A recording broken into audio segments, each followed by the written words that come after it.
I am Sean D. Tucker, and this is what I do. I've put my whole adult life into learning how to fly rock and roll aerobatics. I consider it an art form, and I am one of the best in the world. I got back stick to keep me forward and forward stick to keep me back. That's enough. Oh, yeah. I love my job, folks.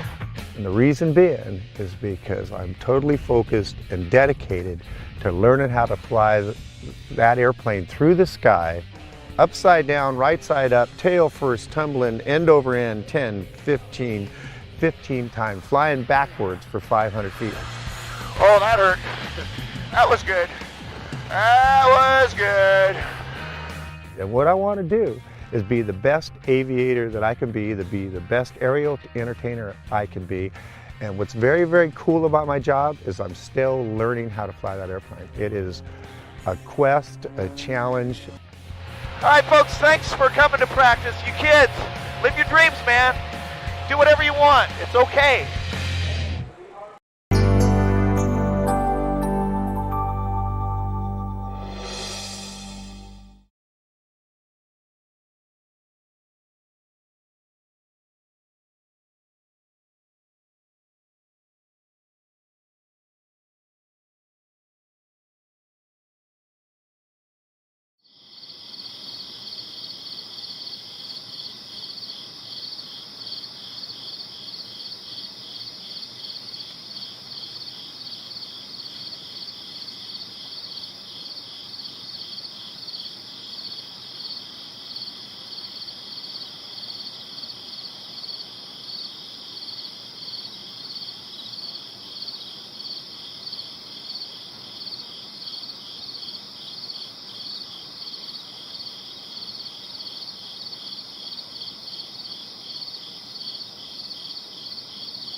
This particular Mustang behind me is very rare. It's a P51C, which was one of the first models that used the Rolls-Royce Merlin engine.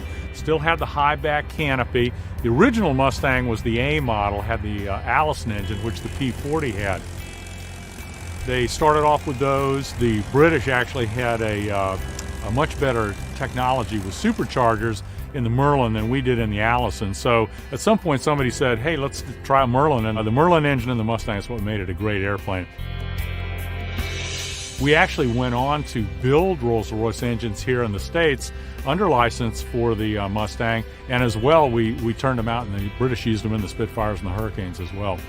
As I said, this is a very rare airplane. There's only maybe 4 or 5 original early airframes with the Merlin on the planet. This particular one is the only one that currently flies right now, so we feel very privileged to have that in the collection.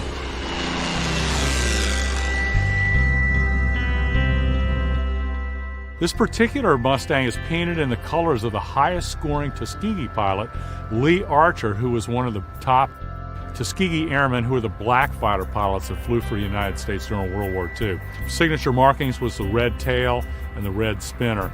They didn't actually start using those markings until they started to fly the P-51. Lee was the highest scoring pilot, and I've had the opportunity to meet him. He was out actually when I did some of the test flying in California from this, when the airplane got flying, and he's a great guy, and being associated with the airplane in the Tuskegee colors has introduced me to a lot of really great guys. Really enjoy the company of those guys.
brilliant aeronautical engineer Edgar Schmood headed up the team at North American Aviation, which designed from scratch and flew the prototype P-51 Mustang in just 120 days. The British, for whom the fighter was originally built, quickly found it to be well suited to the roving ground attack mission required in the European theater. When fitted with the Rolls-Royce Merlin engine, the Mustang became the quintessential piston engine fighter. It had the range to escort the bombers deep into Germany, engage the Luftwaffe, then continue its close air support mission all the way home.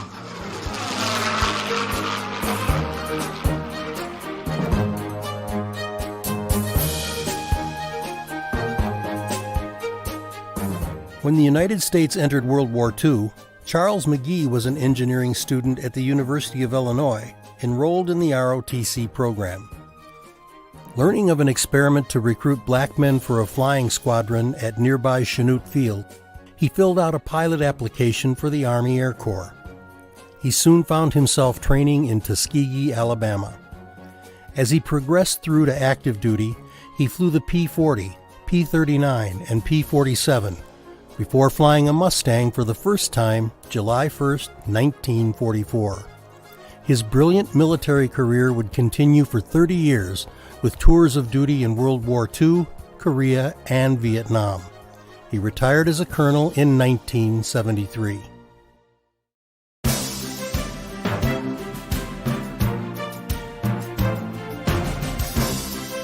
The bright red tails of the fighters flown by the 332nd Fighter Group were often a source of great comfort to the bomber pilots and crews who saw them alongside their formations. The group squadrons had a reputation for fearless, unwavering protection of the bombers. The Commemorative Air Force's Red Tail P-51C restoration features a composite color scheme that honors the men of all four of the group's squadrons. The Minnesota wing of the Commemorative Air Force completed restoration of its first red tail, honoring the Tuskegee Airmen, in 2001. However, in May of 2004, a catastrophic mechanical failure resulted in the loss of that airplane and its project leader and pilot, Don Hins. The squadron immediately committed to undertake a new red tail project. With years of grassroots fundraising and untold hours of volunteer sweat equity, the new Mustang took to the skies in 2009. In this historic Warbirds in Review, Tuskegee Airman Colonel Charles McGee, along with Doug Rosendahl and Brad Lang of the CAF's Red Tail Squadron, will share firsthand the experiences that connected them to one of the most famous fighting units in the history of the United States Air Force.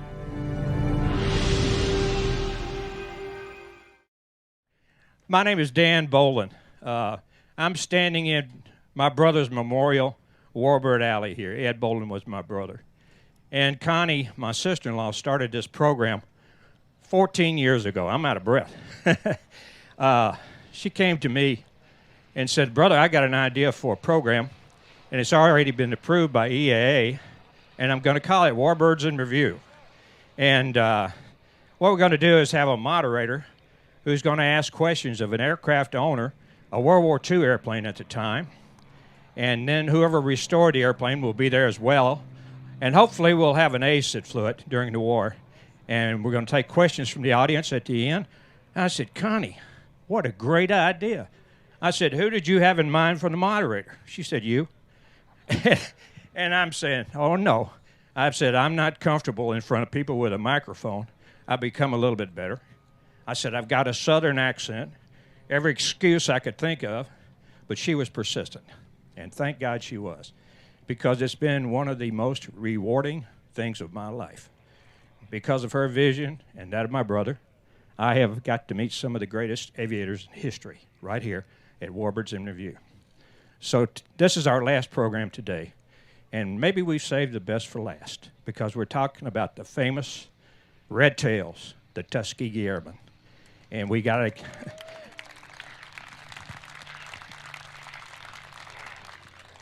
Anyway, that being said, Warbirds in Review, our last program today. I got to thank our sponsors, Scott's Miracle Grow. That's Jim Hagedorn's company. Jim was a fighter pilot in the Air Force, flew F-16s, and he has donated a lot of time and effort and money to this program. Also, Jelly Belly Candy Company has been a great donor to the program. And also Ron Fagan at Fagan Fighters, Ron and Diane Fagan, up in Granite Falls, Minnesota, have been faithful supporters of this program all these years. And here we go, folks. Thank you for attention.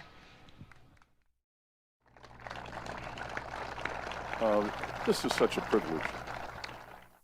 Beautiful place, this wonderful plaza, to remember, to honor great aviators, veterans, current active duty aviators, and the civilians. The point of all this is to honor those who have served our country and to maintain all this history. And you all are part of this, and we're grateful that we're here. And again, it's a privilege for me to be part of this. Please welcome Doug Rosendahl. If you look at this airplane, this is a Doug Rosendahl production. Doug? No, this is the work of a lot of volunteers and a lot of donors over a lot of years to make the Rise Above Squadron and the Red Tail project. So when did you start it? When did you start this project? The genesis of the Tuskegee Airman P-51 is that it was a gate guard on Bozeman State College back in the 60s, and they decided that they needed to move it. So the university put it up for auction, and the airplane was bought for $1. And the folks at the university weren't very happy about that, so they insisted that the owner remove the airplane within 24 hours, and the only choice he had was to saw the wings off outboard of the landing gear, put the tail wheel in a pickup truck, and towed it down the interstate to Billings, Montana, where it languished for several years. Ultimately, it was donated to the Commemorative Air Force, and ultimately it was assigned to the Minnesota wing.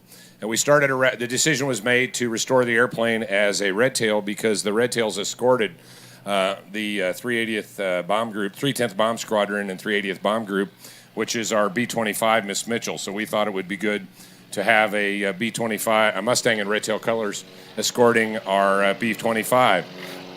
But the project languished until the late 1990s when a guy named Don Hines, who was a visionary leader and a great guy, former naval aviator, and tenanted our airport, and he saw this project and he believed in it and he took it on. And pretty soon thereafter, in 2001, we had a flying airplane. But sadly, Don was killed in this airplane in 2004 in a tragic power loss and suffered fatal injuries. And so we started over in 2004, and as we were doing that, there's a lot of talk about the Tuskegee Airmen story, and it really is about rising above adversity, and that's what they did, and that's what we used the example of the Tuskegee Airmen to take a pile of busted up airplanes and put it back together again in 5 years and $1 million. But Don always had a bigger plan, and that plan was that we would use this airplane as a tool to tell a story that would inspire young people to rise above the adversity that they find in their lives. And to accomplish that, we had this vision to build a traveling exhibit, which has been here to Oshkosh several times. How many people have seen the Rise Above exhibit? For those of you who have, you know what it's about. The Flight Instructor Handbook says that the definition of learning is a change of behavior as a result of experience. And we wanted to use this story to create an experience for young people that would cause them to change their behavior and hopefully rise above the adversity they find in their lives. How many hours on this airplane? This airplane's been flying since 2001, about 800 hours, about 500 of that since the accident. And in your traveling exhibition, where do you go? We go all over the country right now. The exhibit's en route from Seattle. We brought this airplane. We were at an air show, Hillsboro, Oregon last weekend, and we brought it just to be here in front of you folks and to be here with Charles, because it's just he's been such a great supporter of us for so many years. So we'll pretty much do whatever we have to do, including fly from Hillsboro, Oregon, to be here, and so we could use this tool to tell the story with Charles. Great. Doug Rosendahl, ladies and gentlemen. Thank you, Doug. Thank you very much. Thank you. All right, Charles McGee. You heard a little bit in the video that we just started. Colonel retired, United States Air Force. He was born December 7th, 1919 in Cleveland, Ohio. He was a Boy Scout. He made Eagle, graduated from high school number 9 in his class of 436. 2 years into college at the University of Illinois, he enlisted in the U.S. Army Air Forces, became a member, as you know, of the famed Tuskegee Airmen, the Red Tails. He earned his pilot wings in June of 43.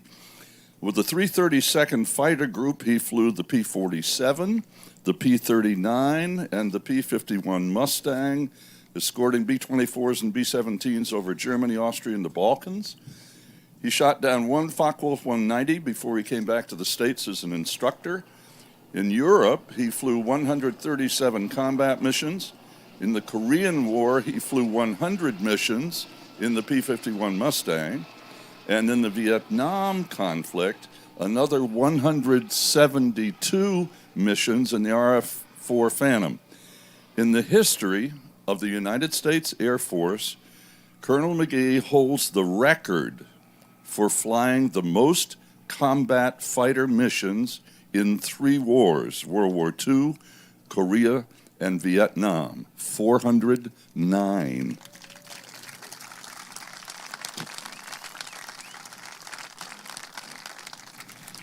He retired after commanding at many levels. Retired in 73. Of course, he is highly decorated, a recipient, among others, of the Distinguished Flying Cross, Bronze Star, Congressional Medal of Honor, the nation's highest civilian award.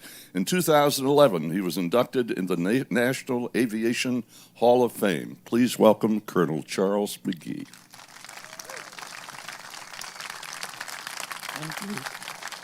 Thank you. Thank you.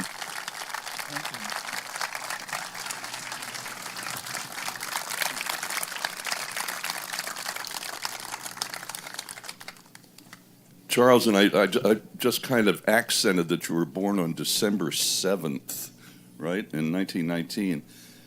Japan, of course, attacked Pearl Harbor on December 7, 1941, which was your, 22nd birthday. Yes, what was the mood of the country before Pearl Harbor Day, the attack, and how did that mood, attitude in the country change after Pearl Harbor?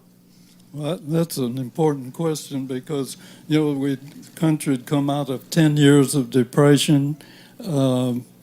Everybody was interested in the jobs that they build up industry to support our military folks. And so everyone was interested in being a part of it, but the black population was faced with a lot of restrictions. In fact, to get into aviation, it stems back to a 1925 Army War College study where they determined, physically capable? Yes. Mentally? No, inferior. Morally? Inferior. Just all the facts to say that we wouldn't make good soldiers. We could do service work. In other words, dig ditches, build roads, drive trucks, but do anything technical? Not possible. And they forwarded this study to Washington for future mobilization plans, and Washington bought it. So there was a tough road to face when 1939-40 we decided to help our allies in Europe. Well, that raises a question, of course. Given what was going on at the time, the rampant racism, Jim Crow laws, injustice, segregation, and the Pentagon and this faulty science that you just described, you knew all about that racism, of course, firsthand. So where did it come from in you and your colleagues to be able to say, I will not only join to defend the country, but I'm going to join and fight racism? What did it take inside you to do that? Well, I think number one, and I think the first thing that we were all thankful that we had parents and grandparents that said, go to high school, go to college, let's get an education. And that was a requirement when the war broke out to have that education. So that was important. In my own kind of growing up, I did learn, I guess you might say from a religious point of view, treat your neighbor as yourself, as you want to be treated. a little later, in my years, I was glad to be a Boy Scout. And I still say that if we all live by that Scout oath and those 12 Scout laws, trustworthy, loyal, helpful, friendly, courteous, kind, obedient, cheerful, thrifty, brave, clean, and reverent. If we all, yes, indeed, folks, if everybody lived by those laws, we'd have quite a different country. But that was the type of thing that helped me. And I realized fighting doesn't solve an issue. You're bruised and you're still mad at each other. So it takes a little different way of living. And I think that's what sustained the majority of those that became a part of this first experiment, because the Army said we studied and we know it isn't going to work. So that was the term. They called it the experiment. Exactly. The experiment was authorizing the 99th Pursuit Squadron. Of course, the fine print to maintain segregation said all of the necessary support.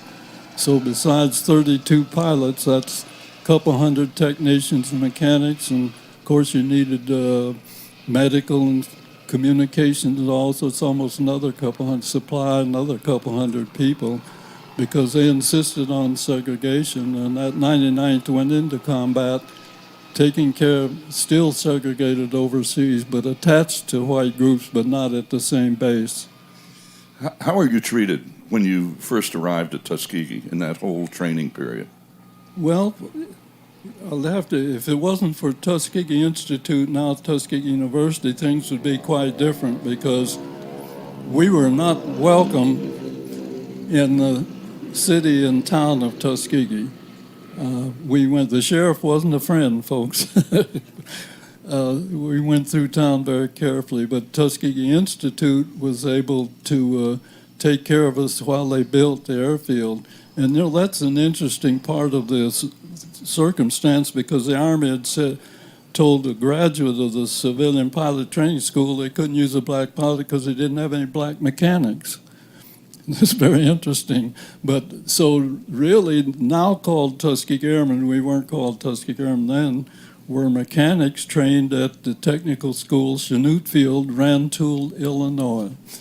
I'm in school just 14 miles away, and that's how I learned about the flying, and applied for the flight program and was accepted, waited around to be called. But that's the way it started. Well, 99th's going to need replacement, so training continued, and 3 additional single-engine fighter squadrons were trained, and then later even 4 squadrons for the medium bomber Mitchell B-25. But that's another part of the story. You and your colleagues, that let's say first year, before you winged, what was the group attitude amongst all of you? Did they share your kind of solid, positive, reverential attitude that you had? Did all the guys kind of reflect that, or something else? Well, I think the majority did. There were those who were still very upset over segregation and not kind of affected their attitude, which you could expect for some. But by and large, interested in taking advantage of this opportunity. Some had dreamed of being pilots from the time they were little. I'd never been around an aircraft, but I always say after my first ride, I knew I'd made the right decision. I was avoiding the draft. Well, so you train and you solo. Yes. What do you recall January 24th, 1943? What do you recall about how you felt that day when the instructor climbed out, you stayed, and soloed? Well, it was a great feeling, and I remember him pointing out, and you can see the airfield over there, and that's how Tuskegee Army Airfield came about. Well, 2 things to complete that story. Although we can't fly, Army policy, a law was passed allowed the Army to contract the primary phase of training to a civilian pilot training school. Tuskegee Institute had an excellent program. They applied and got the contract. And although the Army said it's not going to be successful, my instructor in the PT-17 was a black pilot from Tuskegee Institute's Civilian Pilot Training Program. And the mechanics did well, and that's where the Army said, oh, we need an airfield for pilot training. Well, now there were airfields all around the country, but they found $4 million to build Tuskegee Army Airfield about 7 miles north of the city of Tuskegee, and that's what we were looking at on that first ride. And you said, you see the airfield over there? I'm sure I said yes, but folks, I'm not sure what I was seeing at that time. But fortunately, as I say, I just knew I'd made the right decision, because to be able to loop, roll, and spin, come back, put your feet on the ground, can't beat it. June of 43, of course, your wings. What's that recollection? What a great day to be able to complete the training, to receive those silver Army Air Corps wings, and to also be commissioned. And and I even say we were treated better than the women Air Force service pilots, because they helped our country and were sent home after 2 years. Even though segregation existed, we were commissioned and carried those wings into service. And so it was a little different, although the attitudes in many respects hadn't changed. July 4, 44, you arrive across the Atlantic. Where did you start across the Atlantic? What base? Oh, we shipped from our training site in Selfridge Field, Michigan, December of 43, going down to Virginia, where the boats were loaded and took us over, and we went directly to Italy, each of the squadrons on a different boat that was crossing the Atlantic. Now, what airplane were you flying then, and where was your squadron? Well, when we, as I say, we were trained in P-40, but they said, no, you're going to fly the P-39. And so one of the boats went directly to Naples. The boat I was on, we landed in the Toronto Bay and were trucked over the mountainside to the Naples area, where we picked up our P-39s and began patrolling Naples Harbor, waterways up to Angelou beachhead, which was just below Rome. The word kitten, do you want to go here? The word kitten? Oh, kitten was my wife's nickname, so we painted that on the thing, but I always said, put it on both sides, because I always said my crew chief kept that engine purring like a kitten, so it had a double meaning for me. So how long did you fly the P-39? Well, we, as I say, got over in January of 44. It was about the April time frame. Our bombers had come out of North Africa firing from southern Italy to destroy Germany's war-making potential.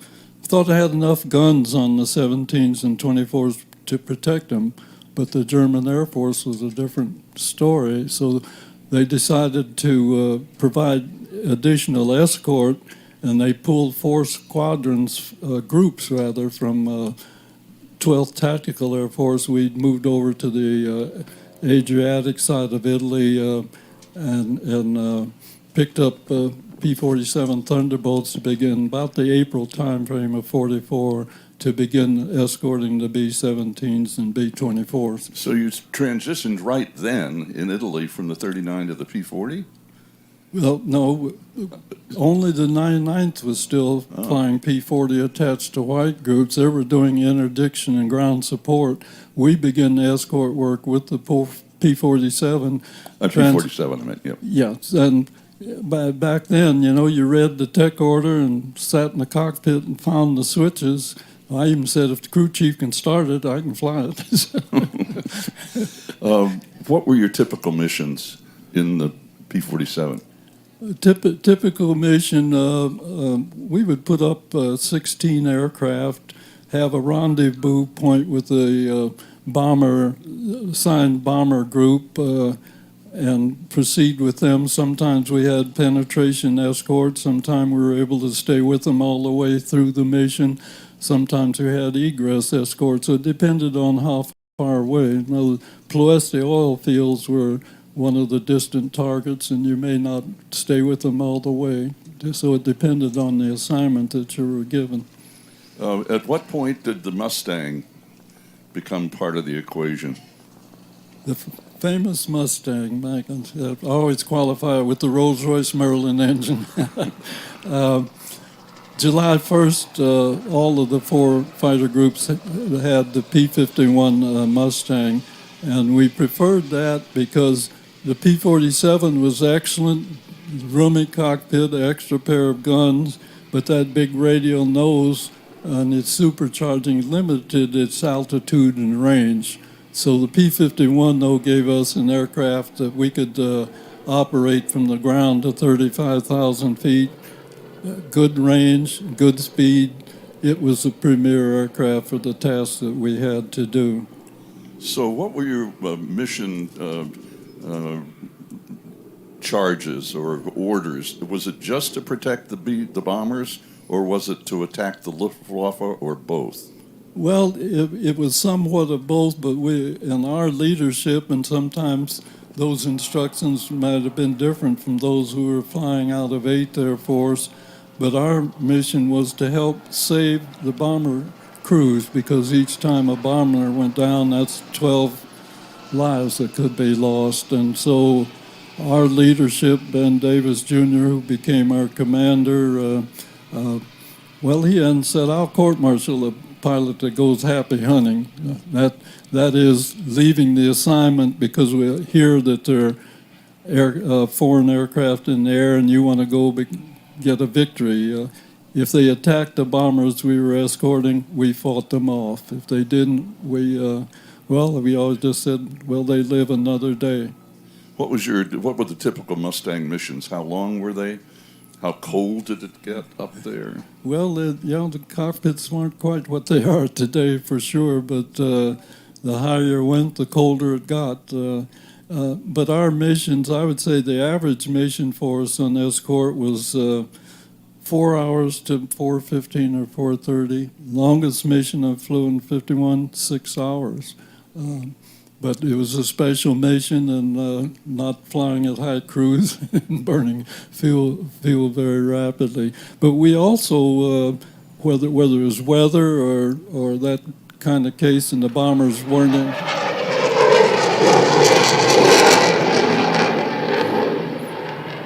No competition with that, but sound of freedom. Absolutely, that's worth a clap. Yes, indeed. We were given what we called fighter sweeps, and probably throughout the war period from that April time frame in 44 to the end of the war in 45, we destroyed more German aircraft on the ground than we did in the air. But once the raids of Ploesti oil field and Regan's chemical plants kept them on the ground, and so we went after them there. How often, I mean, percentage-wise, in number of missions, how often did you see German aircraft? Was it like every time you went up? There were a few missions that we didn't, but almost every mission we would hear that they're in the air somewhere, whether they're attacked, because there'd be several bomb groups in the air at the same time, and of course you stayed with your assigned group and not having.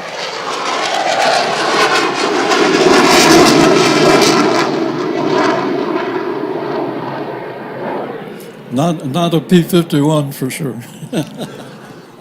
On a scale of 1 to 10, how much would you like to go fly that?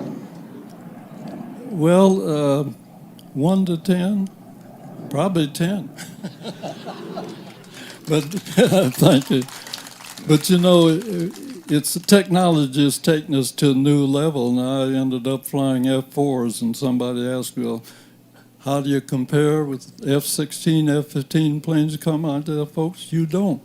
Technology has given us something different, and I tell the young folks, how's your computer knowledge? Because we wouldn't be flying if we didn't have the computers. We can't think fast enough, and technology has taken us to a new level in airframe performance, and it takes the computers to get the job done.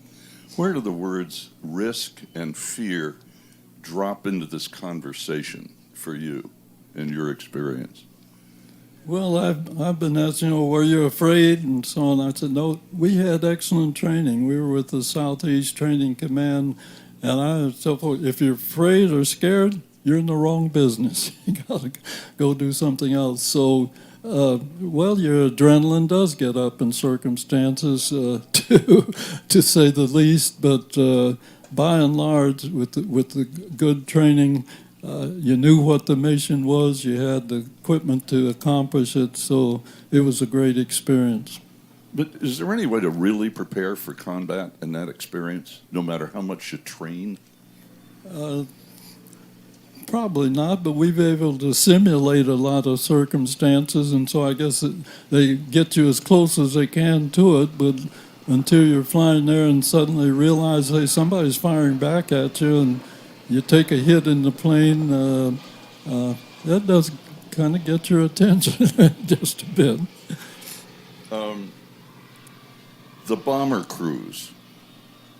Well, let me back up. When did the business of painting the tails red, how did that begin? Oh, yeah, folks that asked that question. Really, 15th Air Force was partly responsible for that. I mentioned there were 4 fighter groups picked to begin the escort work, and although I don't remember the numbers for the 325th and the other groups, one had yellow tail, one had candy stripe, one had checkerboard tail. 332nd Fighter Group ended up with the red tail. So the red tail, red nose, and for those that are looking at our P-51 here that Doug mentioned and talked about, are in the 302nd Squadron colors. In other words, behind the spinner and the trim tab color allowed the crew chiefs to know what aircraft was taxiing in. So we all had the red nose in the 332nd, red nose, red tail, but that behind the spinner helped our crew chiefs know what was going on. And of course, the colors of all of the groups helped the gunners and those B-17s and B-24s know that we were friendly and not them, because up there in the air, aircraft coming in at you nose on, it's pretty difficult to be sure you got the right target in your. Given, the racism and all that from earlier, how did these bomber crews regard your squadrons? Well, that's interesting because many of them did not know that the Red Tails were black pilots till well after the war. There were a few that did. In fact, one of the groups, weather kept them from their own base, landed at the Remetele where we were and were put up and were aware that, and perhaps some surprise too, that the black pilots were flying the red-tailed 51s. But as I say, the majority did not know until well after the war because, as I say, segregation went overseas too, and we didn't attend the same rest camp. I never got to the Isle of Capri during that time frame. We had a villa in Naples area for our rest camp. Some getting to, for a 3-day time, perhaps in Rome when it was free, ran into others, and there was some sharing, but it was very limited. You all lost friends in the course of all of this. Yes. How'd you deal with that? That's one of the difficult things of combat, to have a friend. In fact, I lost my wingman on his 97th mission. And an accident, and that's a tough thing. But folks, a thing we all regret in war, that there are those who give full measure, and just thankful that a number of us survived. But we can never forget what they accomplished, giving their lives for the freedoms that we so much enjoy. Thank you. So who was Benjamin O. Davis? Benjamin O. Davis, for folks that don't know his story, graduated from West Point in 1936 and said he wanted to fly. And I mentioned the War College studied a little earlier. He was denied because they said they have no black units. He became, when the Army said we'll experiment, 99th Pursuit Squadron, he was a captain at the time and went through with the first class. There were 12 cadets, and he as a student officer. He and 4 of the cadets completed the first bit of training for forming the 99th, those 32 pilots that I mentioned. He took the 99th into combat in North Africa, Sicily, came back home to be commander of the 332nd Fighter Group of the other 3 squadrons, and went over again with us as we went over in January of 44, remained as the commander of the unit throughout the wartime. Describe him as an officer and as a leader. Well, the way I put it, he definitely let we young, I say Rice, second, first lieutenants know what the task was and what it was all about and why we were there. Highly respected for what he had gone through and what it meant. So we looked up to him.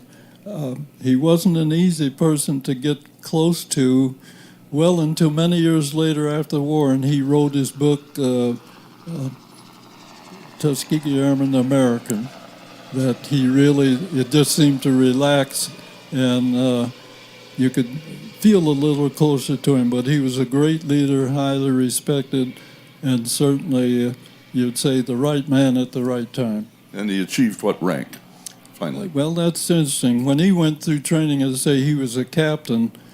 His counterparts from West Point were all lieutenant colonels, so they bumped him through major to lieutenant colonel. So he was he ended up with three-star general on service and was promoted with his 4-star in retirement.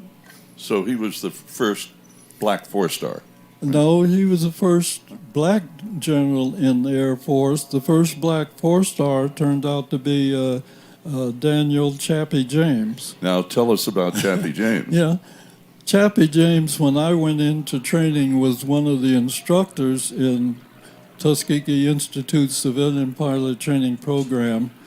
And as I understand the story, they tried to make the instructors warrant officers rather than civilians, and that didn't go over very well. So they gave them the option of coming on active duty or going back as civilian instructors. And he chose to come on active duty and went through. In fact, when I performed we were both in Korea at the same time. He was in the 12th Squadron, I was in the 67th.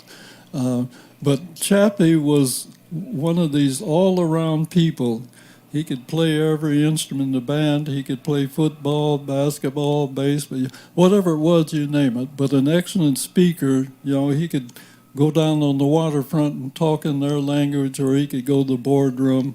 And he caught the eye. There was a time that public speaking was an important asset as you moved along in rank, and he certainly filled that bill. He became commander of NORAD and our air defense instructor, and became the first 4-star general, black general at the Air Force. The program produced 3. There was a major general that handled finance and that type of thing. Chappie and B.O. Davis were the 3 generals from the experience. We talk a lot about you and the other pilots, but we don't talk a heck of a lot about maintenance and about how you keep thousands of airplanes up in the air in a combat zone and keep them flying on a day-to-day basis. So how'd they do that? That's a very interesting question, because in the period that we're talking about, we didn't have hangars and the facilities and so on. And as I mentioned, for the 332nd Fighter Group, in training, we switched from the P-40 to the P-39 in combat. We dropped the P-39, picked up P-47, dropped the P-47, picked up P-51s, and the mechanics didn't miss a beat. unfortunately, we're in combat, so there wasn't time to go to school. It was a matter of reading and understanding the tech orders and for them getting their hands greasy out in the weather. We didn't have the hangars and the facilities that are often made available now. Of course, our planes are more technical, maybe need more protection, but we owe an awful lot to those mechanics who, well, I think most of you know, they said, hey, this is my airplane, bring it back. So how proud were they of what they did? We know you guys are proud of what you did, but how proud were they? I would say extremely proud, because they knew what it meant for a plane to take off, spend that time in the air, and I don't think anybody was looking any harder when the planes began coming back to see, as they say, if their aircraft came back. You know, they claimed ownership of it, but certainly we owe them a great debt of gratitude for their perseverance, their approach in the circumstances, maintaining and keeping the aircraft that allowed us to do the job in the air. When you came back to the States, how were you received when you came back to the States after all this sensational performance as an air group? Well, it hadn't quite taken hold here at home of what we really accomplished at the time, so coming down the gangplank, it was still, signs whites this way and blacks another direction. Did get to send they gave us a week in the so-called rest camp, which happened to be a hotel in Atlantic City, and the folks that were there said, well, this is the first time a black has slept in a room in that hotel.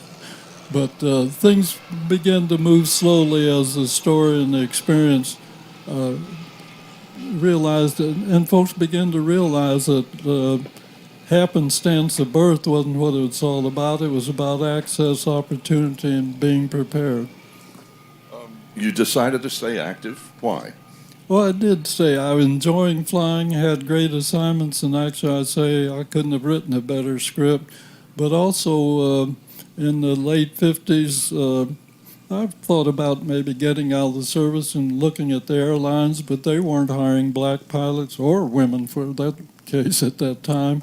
And so I stayed in the service. But as I say, I continued to get wonderful assignments and opportunities, promotions along with it, and that added to the successes that we had achieved. And so, as I say, I was just a lucky guy. And you know what? I actively flew 27 of my 30 years. That 27 of your 30 active? Of those 30 years of service. Wow. Thank you.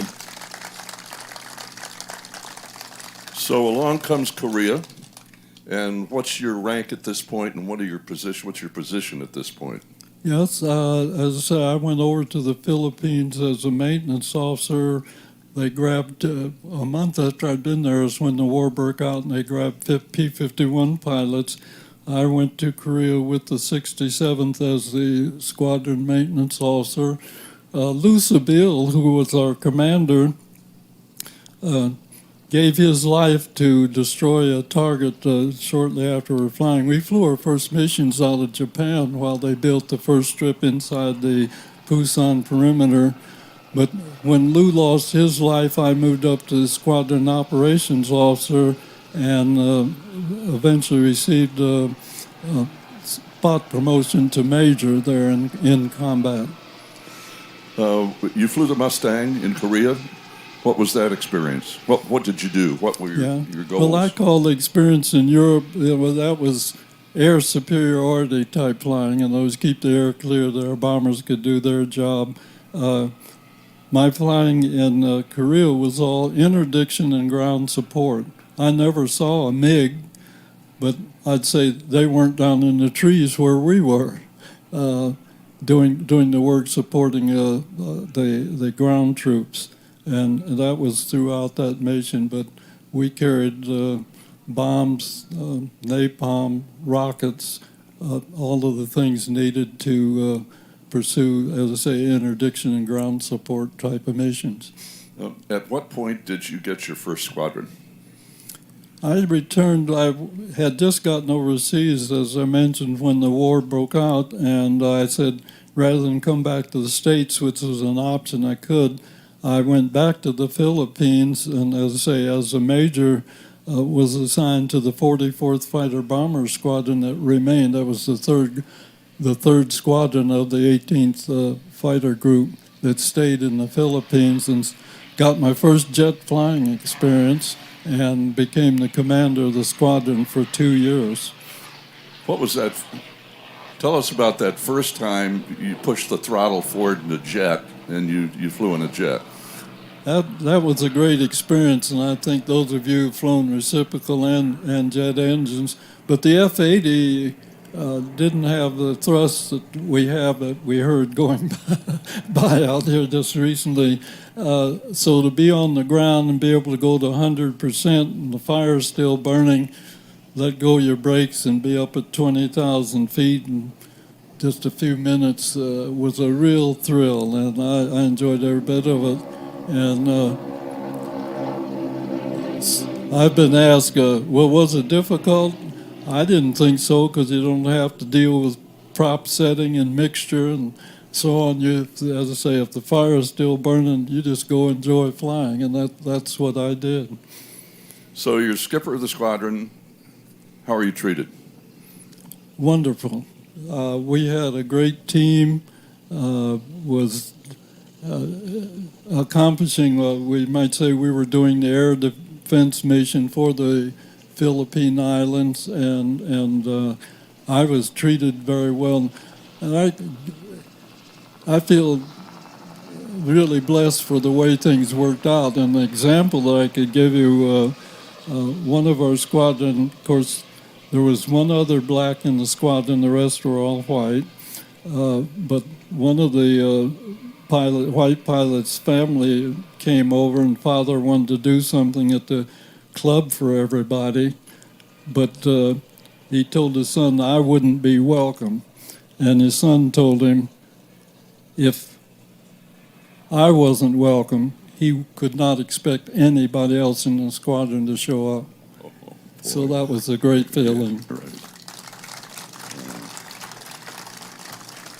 You all have heard of Frank Borman, who was in Apollo 8, one of our great astronauts.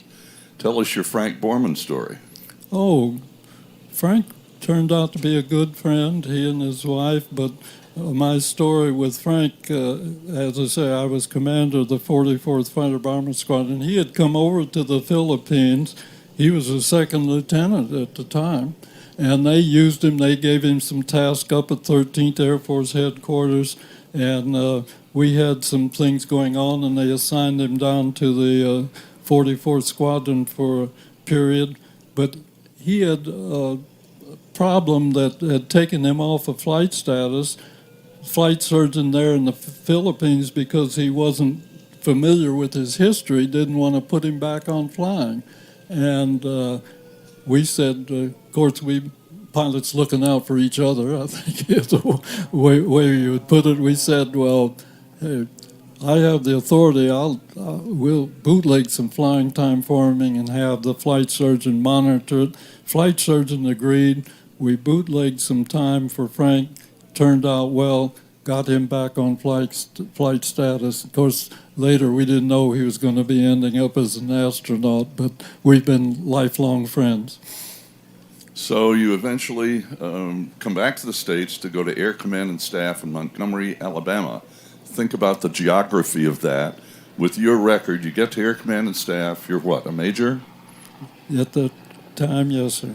At the time, a major. So how were you treated at Air Command and Staff and in Montgomery? How much it changed? Change comes about slowly. In class in the school, we were treated fine, but when I went into the barber shop to get a haircut, the barber started to cut my hair and then paused and said, "Are you black?" I said, "Yes."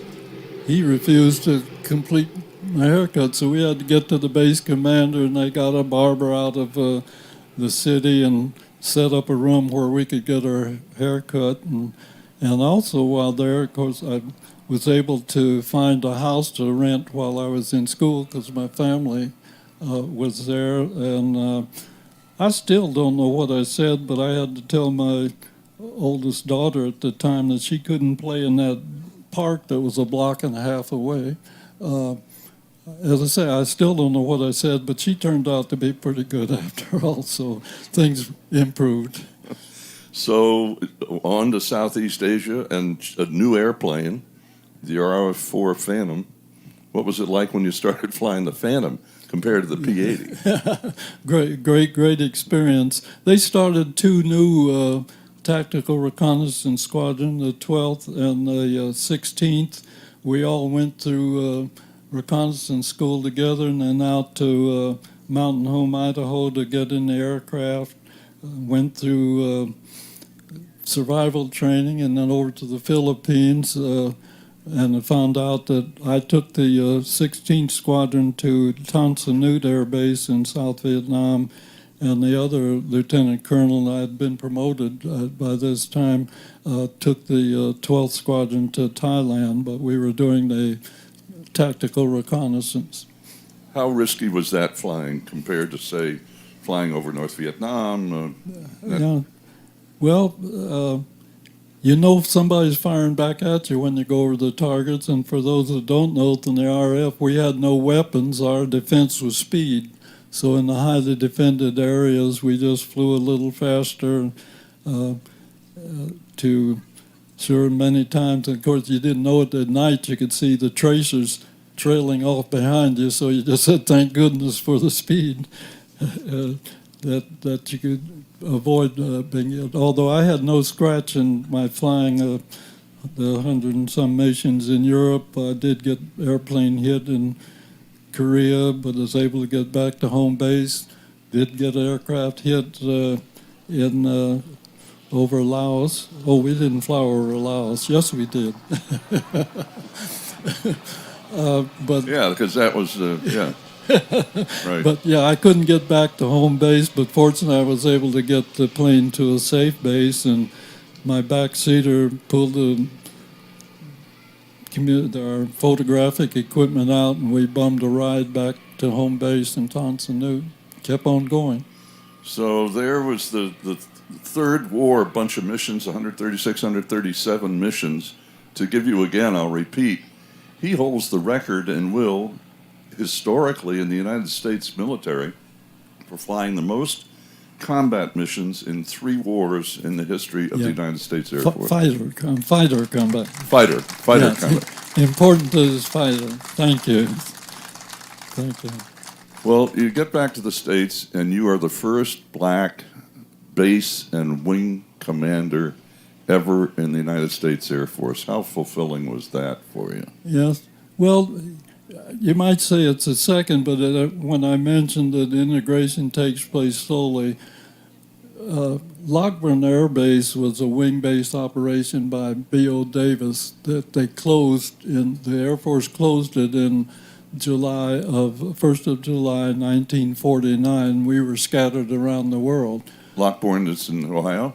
Lockburn in Ohio, now Rickenbacker Air Base. So even when training closed in 46 at Tuskegee Army Airfield, we were all shipped to Lockburn. So through that time, the Army never changed the policy. It took the Air Force's action when they became a separate service in 47 to say, we need to use people based on training and experience and where needed, not the happenstance of birth, and we're not getting enough money to keep Lockburn Air Base open but separate to meet our requirements. We need to integrate. And for those who know the history, I'd say a very courageous President, Harriet Tubman, the one that said the buck stops here, 10 months later issued Executive Order 9981 mandating that all of the services need to integrate. And I think, he said Congress wasn't doing anything. His advisor saying you're moving too fast. But he stuck to his guns and helped bring about a change that has proven to be important to our country and still is, because we're more diverse now than we were then. How significant was your entire, what we now call Tuskegee Airmen experiences? And your performance over all those years, how significant was that leading to the integration of all the military? Yeah, well, some folks say it was an early step in civil rights. We didn't believe that. But what we accomplished, although they, in their study, the Army War College called them facts, we said we dispelled the biases and generalizations that pretty much were, and the attitudes that believed that because you were a minority person, you didn't have the qualities to support what was needed for us to maintain our freedoms, if you will, and that we enjoy. It turned out to be it's the education and having the opportunity and then proving yourself, and we were able to do that. Show us please and tell us, what is the double V mean? Oh, any folks out, you heard of double V back during the war? Any hands on that? Well, what double V turned out to be was, and I believe it was what the Pittsburgh Courier, one of the black newspapers, said that we were fighting a double V program. First V is for victory against Hitlerism in Europe, and then later what was going on in the Pacific. And the second V was fighting against racism here at home. And the Tuskegee program really had a big part to do with both of those victories. Although they didn't get into combat, the 477th Bomb Group, flying the Mitchell B-25 and preparing to go to the Pacific, fought that battle against racism in their training. Army regulations had said that there should be no segregation based on race, creed, or color. There were those that didn't want to believe it. Colonel Selway was one of them, and he had General Hunter's approval to write a base regulation that read, on his base, trainees could only use the facilities he designated. Well, bomb group were all black. They were training, but they couldn't go to the officers' club and so on. Well, the officers knew what Army regulations called for, and they tried to enter the club peacefully in twos and threes and were rejected. And of course, this upset Colonel Selway, so he had called them in and said he'd like them to read his regulation and sign a stipulation that they would abide by it. 101 refused because they knew what Army regulations said, but they were immediately shipped off from their Indiana training base to Godman Field, Kentucky, put behind barbed wire guards and all of this. Well, that brought a hearing out of Washington. They knew Colonel Selway was wrong. They dismissed him. But as I say, the Army didn't change the policy. So they said, well, what do we do? They decided the war's over in Europe, got this situation there. We'll have a composite group. We'll keep 2 of the B-25 squadrons. We'll reactivate the 99th Pursuit Squadron. And this composite group, that's when they opened up Lockburn Air Base south of Columbus, Ohio, for this segregated operation. And as I say, in 46, when they closed training at Tuskegee, those of us that were there, we were shipped to Lockburn Air Base. But when they moved to, or when the Air Force decided to eliminate segregation, they really didn't keep the composite group. They reactivated the 332nd Fighter Group, and they were flying P-47Ns. In fact, the pilots flying the P-47N were the top guns in the reciprocating engine phase of the first Air Force gunnery meet. This is May of 1949, but as I say, it was 1st of July, the Air Force was able to complete the action and close the segregated base. As you look back over your career, your 32 years in the Air Force, how much of that experience were your parents able to follow and know what you were doing? Well, unfortunately, I lost my mother very early in life, but my dad had served as a chaplain in both World War I and World War II. But he was aware and attended my graduation when it got wings, but so he was fully aware of the fact that one time the whole family was in. I had a sister who was a WAC, my brother was a signal officer, I got my Army Air Corps wings, and as I say, Dad was a chaplain, so we had all served. What does your whole career mean to you? As you describe, the breadth of it and the success of it, what's it mean to you? Well, I'd just say life's been a blessing. It's led to a good life. I was able, post-service, to serve in business in Kansas City, Missouri area, and had a good life. But one day my wife said she'd like to go fishing a little more often. And I said, I don't really need to be punching clocks. So I retired again, and we went fishing.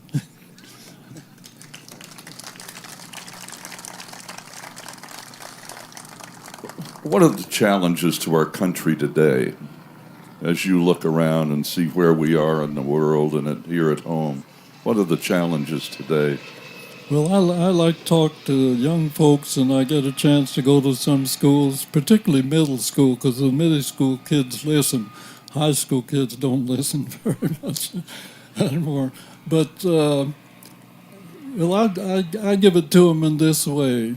The value experiences that sustained us are still important today, but I tell the young folks, I put it in 4 P's: perceive, prepare, perform, persevere. But perceive, dream your dreams, but I like to add, as you find your talents, hopefully find something you enjoy doing, because I hate to go to work every day but hate what you're doing. But prepare, I say, get a good education, read, write, and speak well, but develop the talents that, we're losing some of that because they don't even teach kids how to write anymore in some schools. But prepare, perform. And I say let excellence be your goal in everything that you do. And tell the youngsters, never less than your best. Because if you're doing less than your best, you're letting yourself down, you're letting your family down, your community. But finally, persevere as we did. Because, back then they always thought a large group of blacks get together, it's going to be riots, it's going to be this. And we had guns and we didn't go after anybody with those guns. But persevere. Don't let the circumstances be the excuse for not achieving. Can't beat that, I don't think. And that's what I like to pass on. Ladies and gentlemen, Colonel Charles McGee. Thank you kindly.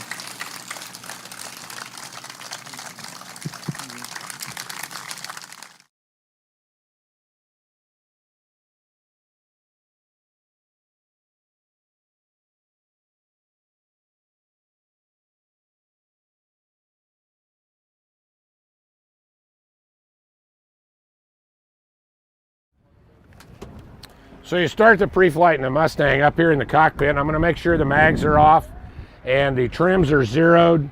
Turn all those back to 0 to make sure everything's in tune there.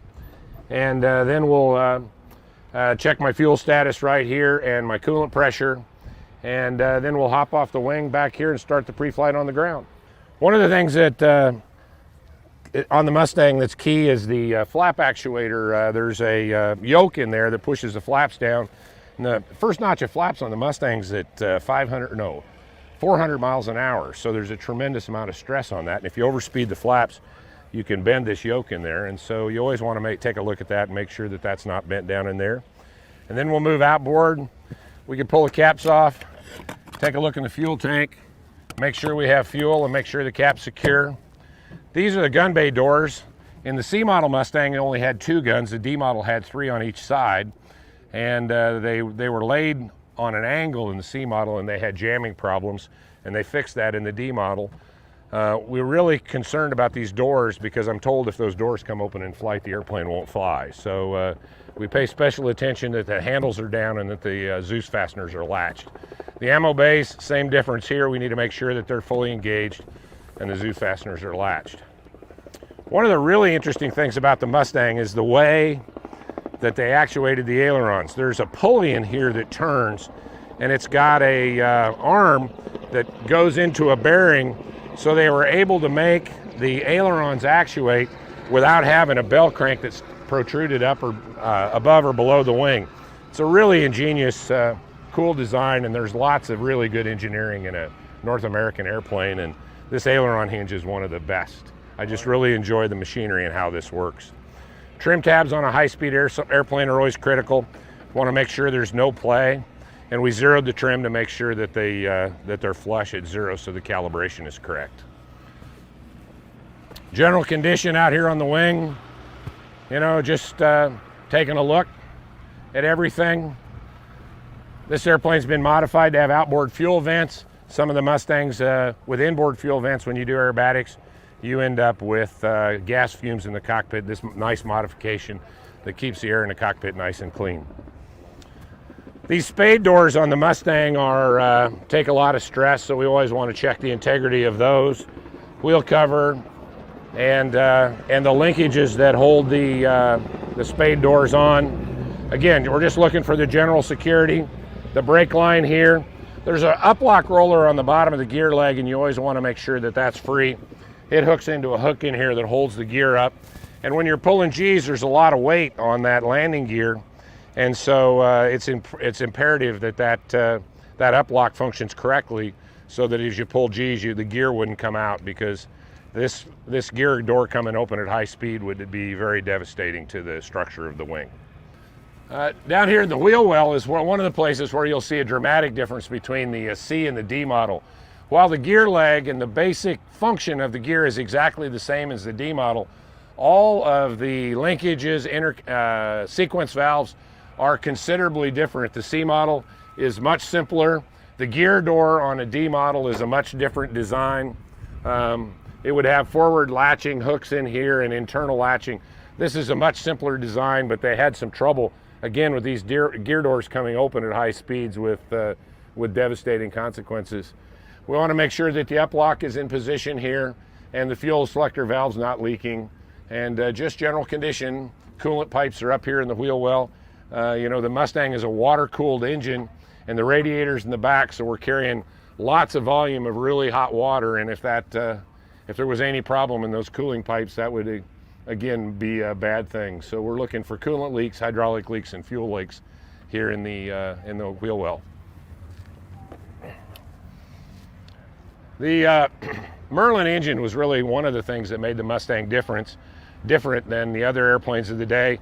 Because it's water cooled, it was very narrow, and because it had a 2-stage supercharger, it was able to operate at the really high altitudes. This airplane had a 41,000-foot service ceiling, which is just unheard of in those days. And if you can imagine a young lieutenant flying at 41,000 with no pressurization, just on an oxygen mask, a small leak in an oxygen mask could have been fatal.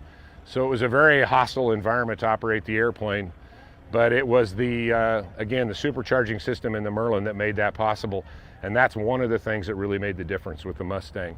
It's a 12-cylinder engine, V12. Each has an individual exhaust stack, so we want to check the integrity of these exhaust stacks. Behind this panel is the header tank where we would check the coolant level.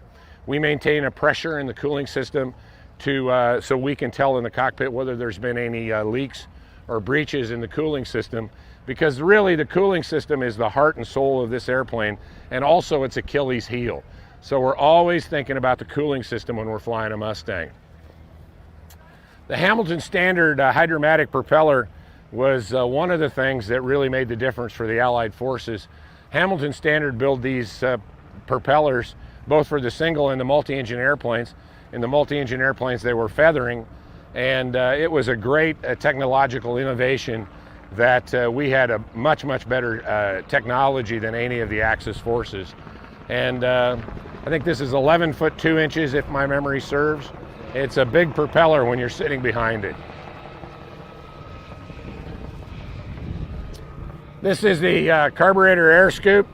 The carburetor's on the back of the engine on the bottom, so it's an updraft carburetor.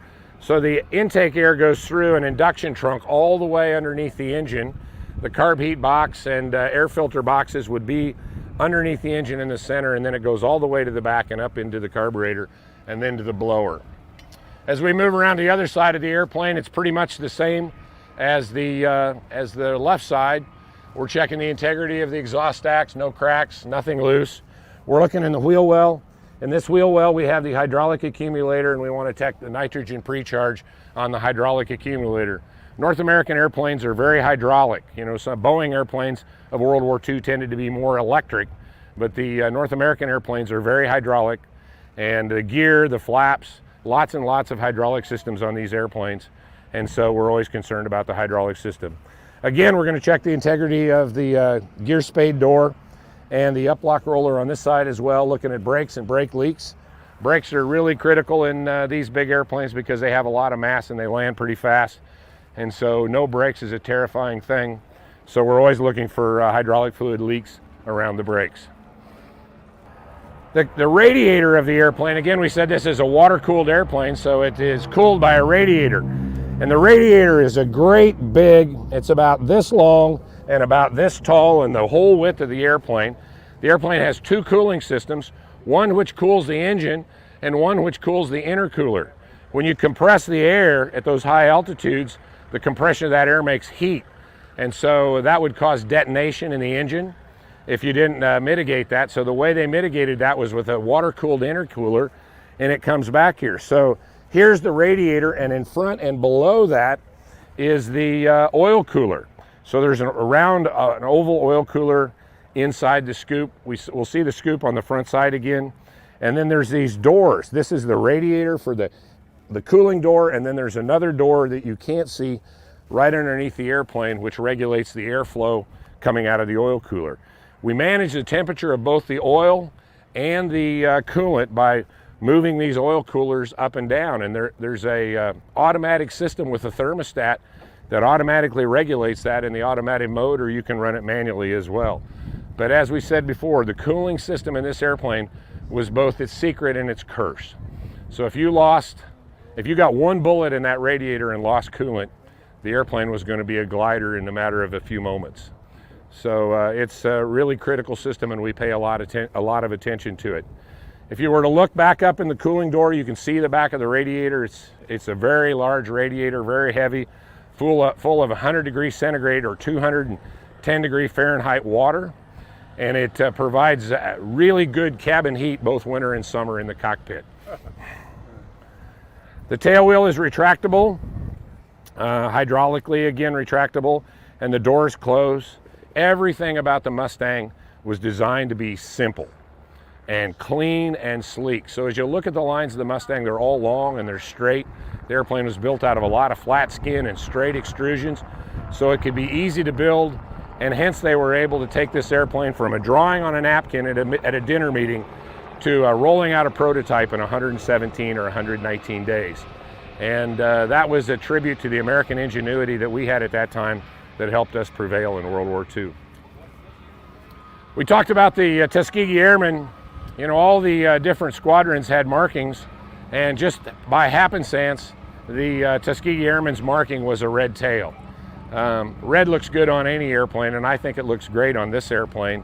But the red tail is an iconic symbol of the Tuskegee Airmen. So we wear this red tail at the Rise Above Squadron as a badge of honor. The control surfaces on the tail are fabric covered.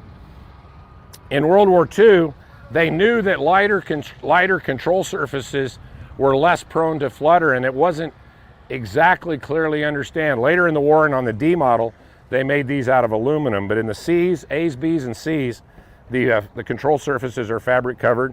We've got a big counterweight here. Again, a trim tab, elevator trim tab is even more critical than the aileron trim tabs. Here's our rudder, fabric covered as well. And we're checking to make sure that we've got zero deflection on the rudder trim that we've selected in the cockpit. Coming around to the other side, it's just a mirror image, trim tabs, elevator integrity, fabric, no holes, no problems. Tail wheel pressure, inflation. If we weren't sitting in the grass, we could have a real good sense of how much tail wheel inflation we had just by looking at it. But there's a lot of weight on this tail wheel, so we want to make sure that we've got good tail wheel tire pressure. And Another panel here where we would service the oxygen tank. It's inside of the aft fuselage. And that brings us back to where we started, and we're ready to go flying. One question for you here, or two questions. What was the range of the airplane with the drop tank? With drop tanks, the secret of the Mustang was it was the first airplane that would go to Berlin and back. Yes. And so that was about an 8-hour mission. And so, you know, the range you would have had to pull the power way back to achieve that, to fly with the bombers. So 8 hours at 200 knots, probably in the 1,500 mile range, I'm gonna guess. All right, and the armament on here, you got 450 caliber? 450 caliber Browning automatic rifles. How much ammo did you carry? Well, you know, there's a old saying, the whole 9 yards, and supposedly it had 27 feet. I don't know whether that's to each gun or to the whole airplane, but I think it was to each gun. The boxes would carry 27 feet for each gun. Thank you. Thank you.